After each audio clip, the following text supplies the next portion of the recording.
Share मार्केटमध्ये चांगल्या परताव्याचे आमिष दाखवून ऑनलाईन फसवणूक करणाऱ्या आंतरराज्य टोळीचा सायबर सेल पनवेलने केला पर्दाफाश।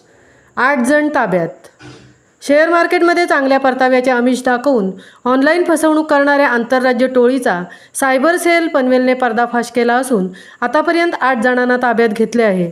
दिनांक 18/3/2024 ते दिनांक 17/4/2024 या कालावधीत फिर्यादी यांना अनोळखी आरोपींनी मोबाईलवर फोन करून संपर्क करून FM ट्रेडर्स कंपनीमधील एक्झिक्युटिव्ह अकाउंट डिपार्टमेंट हेड असल्याचे भासवून फिर्यादी यांना FM ट्रेडर्स कंपनीच्या PMS इक्विटी कॅपिटल ॲपमध्ये फिर्यादीच्या नावाचे डीमॅट खाते ओपन करून फिर्यादी यांना ट्रेडिंग करताना विविध स्कीम सांगून फिर्यादींचा विश्वास संपादित करीत त्यांना मोठा नफा करून देण्याचे आमिष दाखवले व फिर्यादी यांना एकूण 21,71,721 रुपये वेगवेगळ्या बँक अकाउंटवर ऑनलाईन पद्धतीने भरण्यास सांगून फिर्यादी यांनी गुंतवणूक केलेली रक्कम फिर्यादी यास परत न करता फसवणूक केली म्हणून कामोटे पोलीस ठाणे गुन्हा दाखल करण्यात आला होता।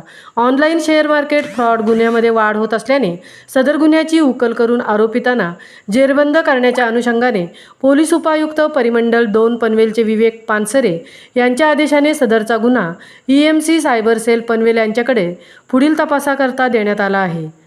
महामुंबईसह संजय कदम, पनवेल।